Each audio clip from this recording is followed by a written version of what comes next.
Sir, आज आपण Mahad MIDC मध्ये आले. प्रत्यक्षात आम्ही काळ्यांच्या समोर तुमचे उद्गार झाले तेही पाहिले, पण पुढची भूमिका काय असणार? आपल्या भारत देशामध्ये डॉक्टर बाबासाहेब आंबेडकरांच्या संविधानाप्रमाणे आपण सगळेजण जगतो आणि त्यांचं पालन करतो.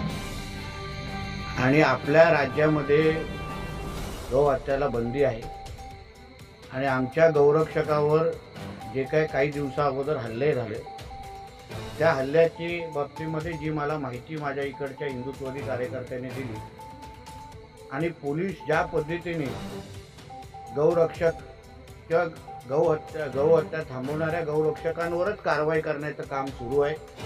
जे संबंधित मोहल्ल्यांमध्ये जे काही हल्ले होत आहेत, त्या हल्ल्यामध्ये आतापर्यंत त्यांनी मोजक्याच लोकांना अटक केलेली आहे. किमान 50-60 लोकांना, त्या 50-60 लोकांनी एकत्र येऊन त्या लोकांवर हल्ला केला अशी माहिती हे लोकांनी मला दिली. आतापर्यंत अतिशय संत गतीने ती कारवाई सुरू आहे. संबंधित पोलीस स्टेशनला काही गोष्टी आठवण करून दिल्या. त्यांनाही सांगितलं की बाबा, या राज्यामध्ये हिंदुत्ववादी विचाराचं सरकार आहे. आदरणीय देवेंद्र फडणवीस साहेब या राज्याचे गृहमंत्री आहेत. या काही मोजक्या अधिकाऱ्यांमुळे त्यांच्या नावाची बदनामी होते, डिपार्टमेंटची बदनामी होते आणि आमच्या इकडचा हिंदू समाज हे कुठल्या ज्या पद्धतीने भीतीच्या वातावरणामध्ये ते जगतोय, ते ह्या पुढे होता कामा नये. या बाबतीची माहिती आणि सक्त ताकीद मीही त्यांना दिलेली आहे. माझी अपेक्षा एवढी साधी आहे की कायद्याचं पालन व्हावं. जो कायदा आपल्या राज्यामध्ये हिंदूंना लागतो तो अन्य धर्मीयांना पण लागतो. ज्या पद्धतीने आम्ही कायदा पालन करतो, कायदा प्रत्येक बाबतीमध्ये पाळण्याचं काम करतो, ते अन्य धर्मियांनी पण पाळावं, असा साधी सोपी अपेक्षा आहे. आणि ह्याच्यामध्ये अगर कोण कायद्याचं पालन करत नसेल, त्यांना असा अगर गैरसमज असेल की आमच्या राज्यात, आमच्या देशात आम्ही शरिया कायदा लागू करू, अशी अगर त्यांची काही गैरसमज असेल, तर ते गैरसमज दूर करण्यासाठी आम्ही हिंदू समाज म्हणून आम्ही सक्षम आहोत. म्हणून आता ही माहिती देऊन यांच्याकडे जातोय. अगर योग्य ती कारवाई झाली नाही, इकडच्या आजूबाजूचे कत्तलखाने बंद झाले नाही, तर येणारं अधिवेशन आहे माझ्या हिंदू समाजाला न्याय देण्यासाठी. आणि पुढच्या वेळी अगर आमच्यावर हल्ले झाले आणि पोलिसांनी फक्त बघ्याची भूमिका बघत असतील, तर आम्हालाही आमच्याही हाताला ताकद दिलेली आहे. शस्त्र उचलायला आम्हालाही संधी आहे. मग आम्ही त्या पद्धतीने आरेला कार्य हिशोब व्यवस्थित सूट समेत परत देऊ. जिल्हे रायगडात उद्या 351 आपण दर्शनाला जाणार. उद्या मी जिथे आहे तिथे महाराजांचं स्मरण करेन. उद्या राज्याचे प्रमुख आणि दोन्ही उपमुख्यमंत्री इथे येत आहेत असे पोलिसांनी मला म्हटले. मी एक शिवभक्त म्हणून, शिवरायांचा मावळा म्हणून मी जिथे आहे तिथे बसून शिवरायांची आठवण करतो. काही वर्षांकडे राजेवाडी देखील गोहत्येचा जो घटना घडली होती, त्यानंतर देखील काही दिवसातच तो विषय शांत झालेला होता.